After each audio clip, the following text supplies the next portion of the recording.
Bonjour et bienvenue dans cette vidéo de présentation du jeu Arara Card Fighters dont je suis l'auteur.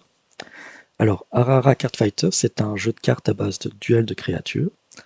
Vous pouvez jouer en un contre un ami, ou en mode solo.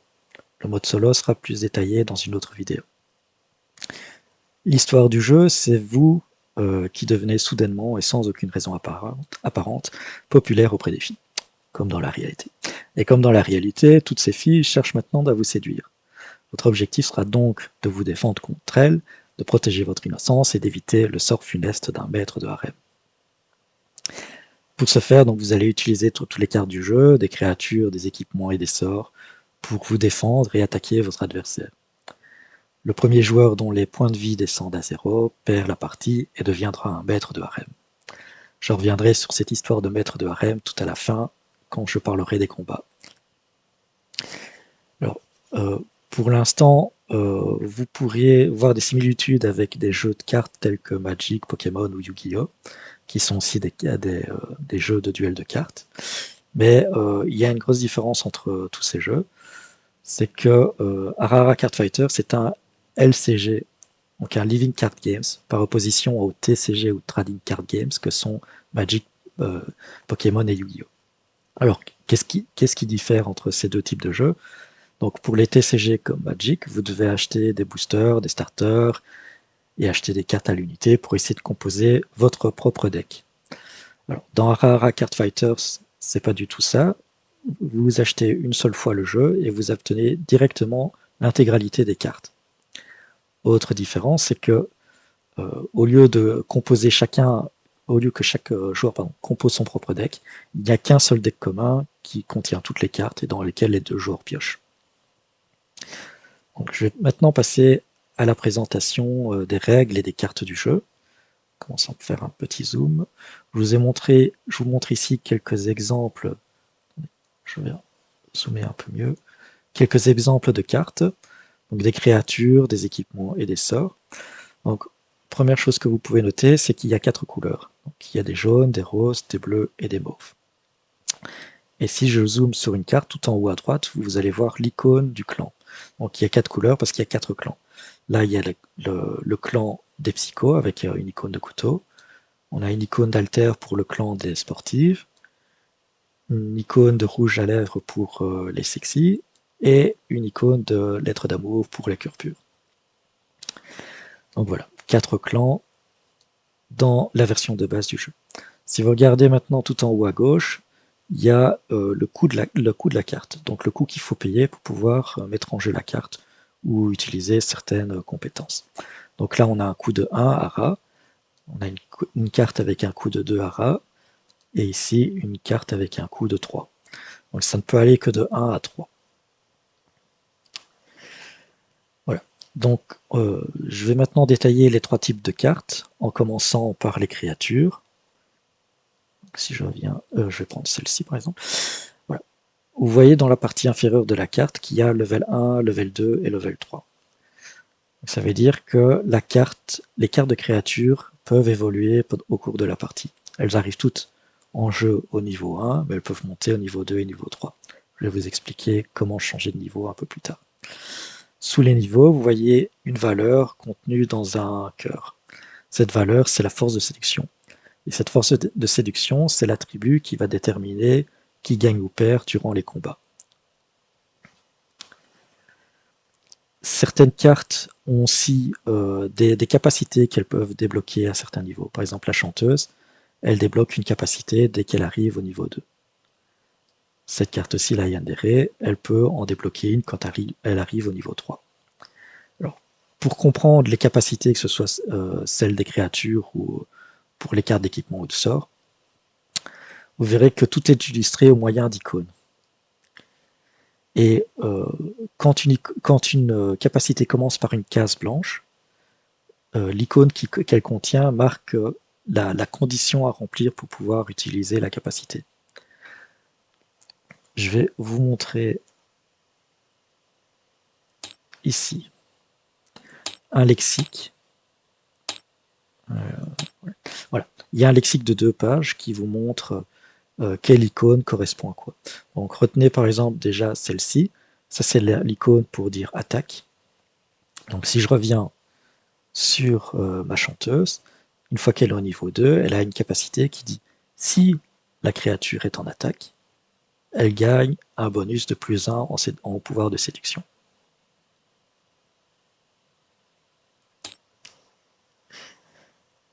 Voilà. Donc je vais maintenant parler du leveling.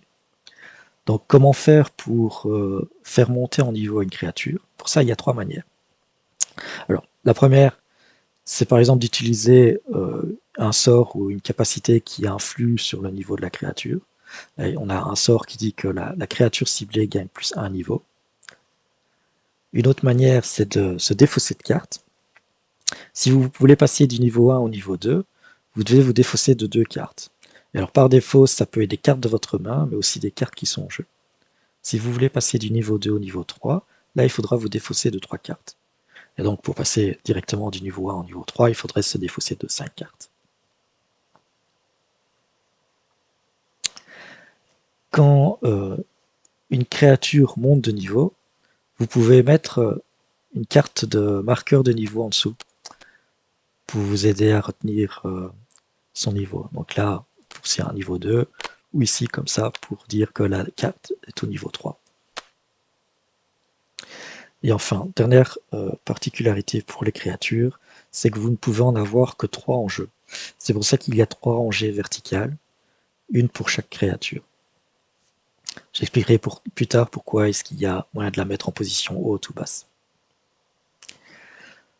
Ça, c'était pour les créatures. Donc maintenant, on va passer aux équipements et aux sorts. Donc là, on a 4 équipements qui sont des cartes qui apportent des boosts ou des capacités supplémentaires à une créature. Donc quand vous jouez un équipement, bah, vous la placez sous une créature comme ça, voilà, pour vous aider à mieux repérer le boost qu'elle accorde.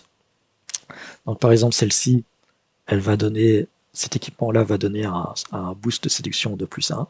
Donc si cette carte-là était par exemple au niveau 1, elle aurait une force de séduction de 3, plus 1, 4. Ici, on a un équipement qui dit que si la créature est en attaque, elle gagne plus 2. Donc cette carte-là, la chanteuse, elle avait déjà une capacité similaire. Donc si la chanteuse est au niveau 1, elle aura une force de séduction de 2, plus 2 via l'équipement. Mais si elle était au niveau 2, elle aurait 2 plus 1 pour sa capacité qu'elle débloque, plus encore 2 avec l'équipement. Ici, on a un exemple d'un équipement qui donne un boost quand la carte est en défense. Et ici, un malus. Donc ça veut dire forcément que vous pouvez jouer un équipement sur une créature adverse.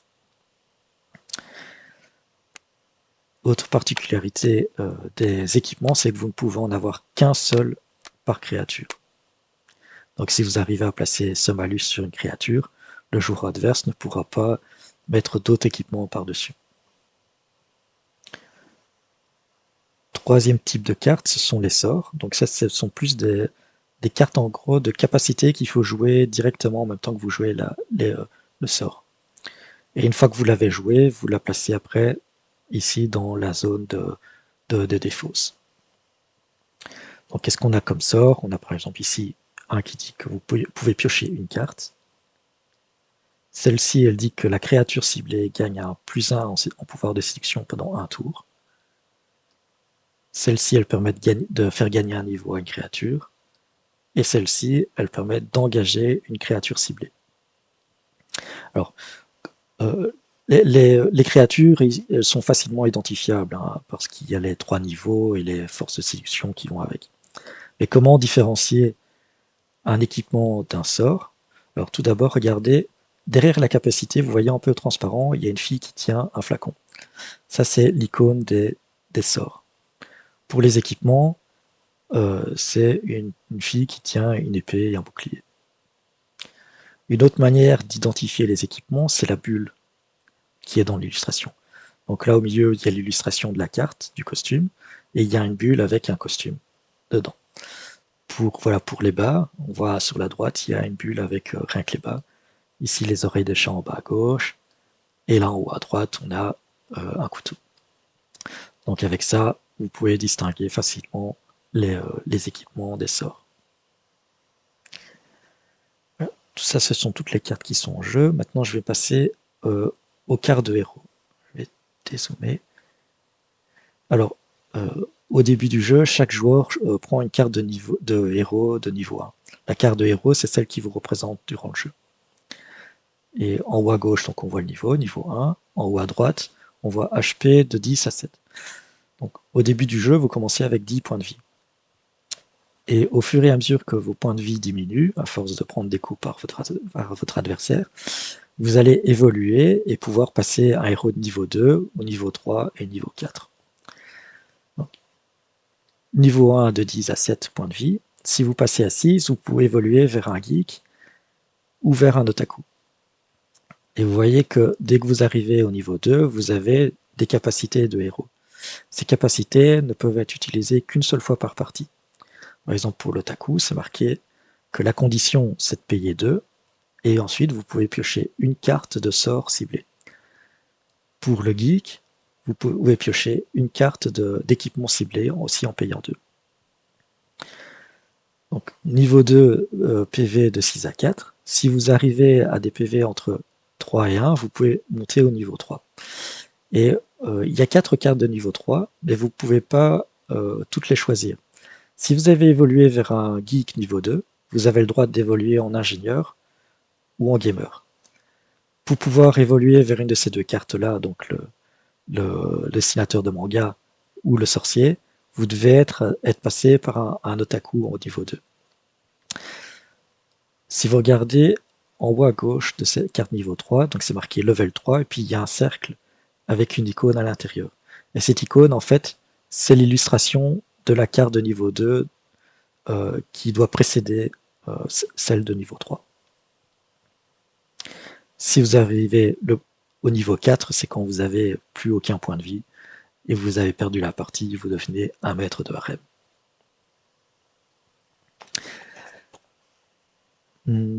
Oui. Encore dernier type de carte. J'ai montré, oui, les compteurs de niveau. Mais sous votre héros, il y a aussi des cartes de compteurs de points de vie. Donc si je zoome, là vous le mettez comme ça pour dire que vous avez 10 points de vie en début de partie. Et si vous perdez un point de vie, ben vous passez à 9 et ainsi de suite. Et encore juste une chose, il y a 4 paquets de 4 cartes, ici, là. Ce sont les paquets des cartes de boss. Donc les cartes de boss, ce sont les cartes qui servent d'adversaire en mode solo. Si vous n'avez pas personne contre qui jouer, ben vous sélectionnez un des 4 paquets là pour avoir un adversaire. Mais je reviendrai là-dessus dans une autre vidéo. Donc maintenant, on va parler de la préparation du jeu. Je vais commencer par retirer mes compteurs de niveau. Je vais reprendre toutes ces cartes-là, les grouper, les retourner et les mettre dans le deck que je vais mélanger. Voilà, ça c'est fait. Donc préparation, préparer le deck avec toutes les cartes de créatures, sorts et équipements. En tout, il y en a 80 parce qu'il y en a 4 x 20. Vous prenez votre carte de héros, vous mettez votre carte de HP en dessous, et chaque joueur va piocher 5 cartes. Le champion en prend 5, voilà. Elles sont en dessous. Alors, on peut commencer par... là, c'est un peu dommage parce que je vois que je n'ai que des créatures. Donc, on va peut-être toutes les prendre. On va recommencer. Ça, c'est pas le genre de choses qui arrivent souvent. Je vais les remettre. Les mélanger. Voilà. Et je vais en repiocher 5.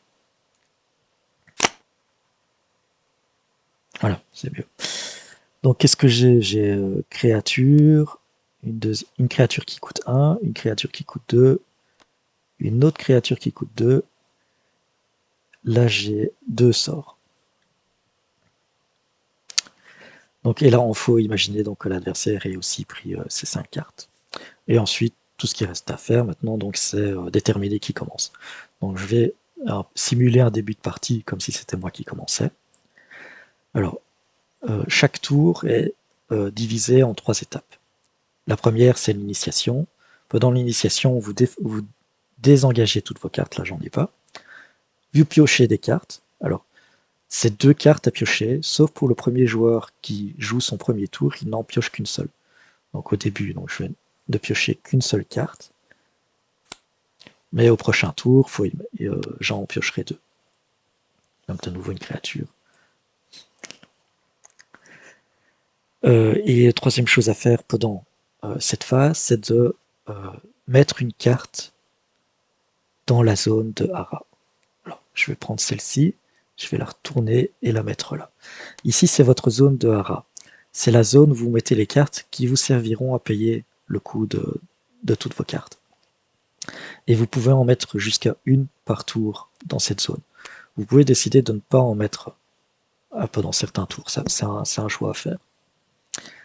Et donc pour payer, tout ce que vous devez faire, en gros, c'est engager la carte pour signifier qu'elle a été payée.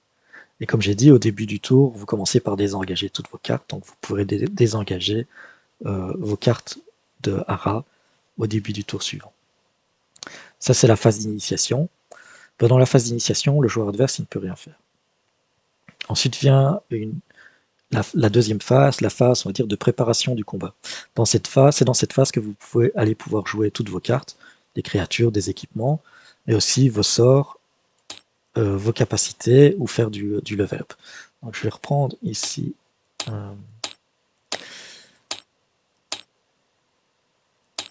Voilà. Donc la phase de reinforcement en anglais. Le player 1, c'est vous. Donc vous pouvez jouer créature, équipement, sort, les capacités ou leveling. Donc le level up, c'est surtout pour le level up par défausse de cartes. Donc il y avait 3 manières de faire du level up. C'était d'utiliser un sort ou une capacité, de se défausser de cartes, c'est ça que je représente ici, et de perdre un combat. Donc ça on verra dans la 3e phase de combat. Pendant cette étape de reinforcement, le joueur adverse, lui, ne peut pas jouer de créatures et d'équipements, mais il peut jouer des sorts, des capacités ou faire du level up aussi. Donc, je vais faire comme si je jouais une carte. Donc, j'engage ma carte de hara, qui me permet de jouer une carte qui coûte 1. Donc, ça peut être celle-ci, celle-ci. Celle-ci, elle coûte 2, donc je ne peux pas. Et ces 2 sorts, ils coûtent 2 aussi, donc je ne pourrais pas les jouer au premier tour. Donc, j'ai 2 cartes que je pourrais jouer maintenant. Je vais par exemple jouer celle-ci, ça n'a pas spécialement d'importance. Et donc, je mets une créature en jeu. Et je ne peux plus rien faire. Je pourrais défausser des cartes pour faire du leveling, mais je ne le ferai pas là, ce tour-ci. Quand une carte rentre en jeu, une créature rentre en jeu, elle ne peut pas attaquer à son premier tour. Donc je vais attendre mon tour suivant pour pouvoir attaquer avec cette créature. Il n'y a qu'attaquer qu'elle ne peut pas faire. Si elle avait une capacité, je pourrais l'utiliser. Je peux aussi m'en servir en défense ou en support. Donc là maintenant je ne sais plus rien faire et je devrais passer mon tour et skipper la phase de combat parce que je ne peux pas attaquer avec ma créature que je viens de jouer. Et on passerait au tour de l'adversaire. On va faire une simulation comme si j'avais avancé de plusieurs tours pour montrer à quoi pourrait ressembler ma zone de jeu au bout d'un moment. Donc, je vais mettre cette créature ici, une 3e là. Et alors ce que je voudrais, ce serait des équipements. Je vais aller en chercher. Cherche, voilà. Et je vais prendre cet équipement-ci. Et il m'en faudrait un autre.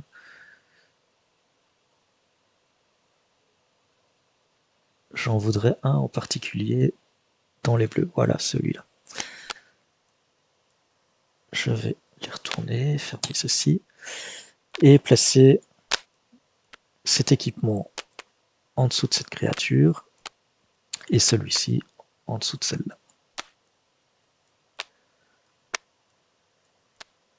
Alors, pour compliquer un peu, je vais dire que cette créature-là était au niveau 3, pardon, et dire que celle-ci est au niveau 2. Voilà. Et c'est là que je vais vous expliquer pourquoi il y a 2 zones, niveau zone basse et zone haute. Donc c'est mon tour, j'ai joué tout ce que je voulais et je veux initier un combat. Quand vous initiez un combat, vous commencez par choisir une de vos créatures et la désigner comme attaquant principal. Je vais prendre celle-ci et dire que c'est mon attaquant principal. Vous pouvez avoir qu'un seul attaquant principal. Les deux autres vont rester en zone basse et vont servir en support. Je vais faire un petit zoom. Oups. Plutôt ici comme ça. Ah, excusez-moi. Voilà. Une fois que la phase de combat a commencé, vous ne pouvez plus jouer d'équipement ou de carte de créature. Donc tout ce que vous pouvez jouer vous et votre adversaire, ce sont des sorts, des capacités, donc ici par exemple il y a cette capacité-là, ou faire du leveling en se défonçant de cartes. Donc là, il me reste 2 cartes dans ma main, je pourrais faire passer une carte de niveau 1 en niveau 2. Donc juste celle-ci. Pour passer de niveau 2 en niveau 3, il faut se défausser de 3 cartes. Alors, j'ai que 2 cartes dans ma main, et je pourrais me défausser de cet équipement aussi pour faire monter cette créature au niveau 3. Mais on va pas faire tout ça pour cet exemple. Retenez juste que faire du leveling, ça peut vous sauver de certaines situations in extremis. Donc gardez bien des cartes en main, essayez de garder aussi des cartes en hara pour pouvoir jouer des sorts ou des capacités. Car tout ce que vous faites, au final, va permettre de déterminer la force d'attaque totale de votre créature et la force d'attaque totale, la force de défense totale de la créature adverse. Donc vous avez choisi votre attaquant principal, le défenseur a choisi son défenseur principal. Si le défenseur a 2 autres créatures, elles serviront aussi en support, de la même manière que les supports ici en attaque. Alors, maintenant on va voir comment compter les points. Donc cette créature, elle est au niveau 3. Donc elle a une force de séduction de 3. En dessous, elle a un équipement qui lui donne un +1 sans aucune condition. Donc elle serait déjà à 4. Alors, les cartes en support, elles donnent aussi des bonus. Comment est-ce qu'on les calcule? Si une carte en support est du même clan que l'attaquant ou le défenseur principal, elle lui donne un bonus de +1.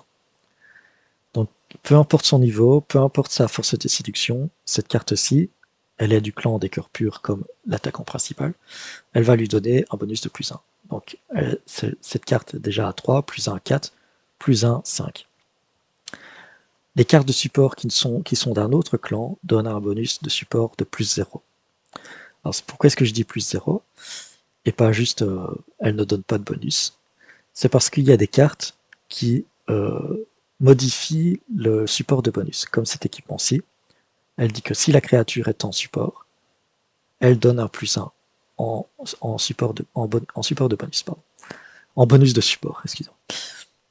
Les bonus de support, ils sont illustrés par une étoile, contrairement aux bonus de force de séduction qui sont dans des cœurs.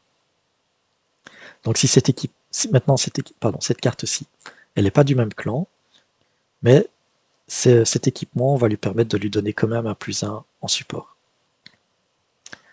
Donc on est à 3, +1, +1, +1, donc on serait à 6 en tout, en force de séduction totale. Et ça ne marche que pour les créatures qui sont désengagées. Si cette créature-là était engagée, alors l'équipement ne pourrait pas être utilisé pour donner un bonus de support supplémentaire. Pareil pour cette carte-ci, ou pour celle-là. D'ailleurs, il y a des cartes de sorts qui permettent d'engager une créature.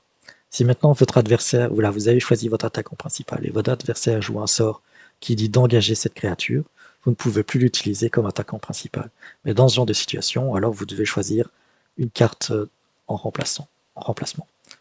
Pareil pour la défense. Donc là maintenant, on a une force totale de 6 dans cette situation. Et il faut aussi calculer la force de défense totale de votre adversaire. Et ensuite comparer. Alors il y a 3 cas de figure. Soit vous faites ex aequo, soit vous avez une force d'attaque supérieure à la défense, soit votre force d'attaque est inférieure à la défense. Alors, si vous avez un ex aequo, donc si on avait 6, donc on imagine le défenseur a une force de défense totale de 6, qu'est-ce qui se passe? Vous devez engager votre créature à la fin du combat. Vu qu'elle est engagée, ça veut dire qu'elle ne pourra pas servir en défense ou en support pendant le tour suivant de votre adversaire. Ça, c'est si c'est un ex-aequo. Pour le défenseur, il ne se passe rien du tout. Si maintenant vous avez une force d'attaque inférieure à celle de la défense de votre adversaire, pareil, vous engagez votre créature, mais en même temps, vous pouvez lui donner, vous la faites monter de niveau. Donc j'avais dit au début que pour faire monter une carte de niveau, une des manières, c'était qu'elle perde un combat. Donc si votre attaquant a une force de 6 et que votre défenseur est à 7, votre attaquant a perdu le combat et pourra monter de niveau. Ici, elle était déjà au niveau 3, elle ne peut pas monter plus haut. Mais si elle avait été au niveau 1, elle serait montée au niveau 2, et ainsi de suite. Donc perdre un combat, ça a l'avantage de vous permettre de booster vos créatures pour la suite. Mais le désavantage, que votre carte sera engagée pour jusqu'à votre prochain tour. Et troisième situation, vous remportez le combat, donc j'avais 6, imaginons l'adversaire est à 4. Alors qu'est-ce qui se passe? Comme c'est la carte défense en défense qui a perdu, c'est elle qui va monter, qui va gagner un niveau. Ensuite, le joueur adverse va perdre des PV. Donc je donnais l'exemple, nous on a 6 en attaque, le défenseur a 4 en défense. Le joueur adverse va donc perdre 6 moins 4 points de vie, donc il va perdre 2 points de vie. En perdant des points de vie, il pourrait descendre sous un certain niveau et pouvoir monter en niveau pour sa carte de héros. Et troisième chose qui se passe, c'est que votre carte qui a gagné va dans la pile de harem de l'adversaire. Ici, vous avez votre propre pile de harem. Si, quand le joueur adverse attaque et gagne un combat, la créature qui vous a infligé des dégâts va dans votre pile de harem.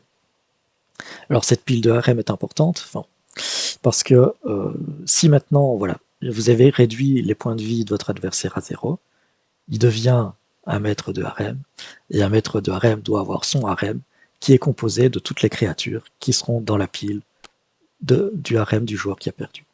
Et généralement, vous aurez 4 ou 5 créatures qui composeront votre harem. Et vous pourrez dire, ah voilà, j'ai une nageuse, une mécanicienne, une yandere, ou ici un femboy dans votre harem.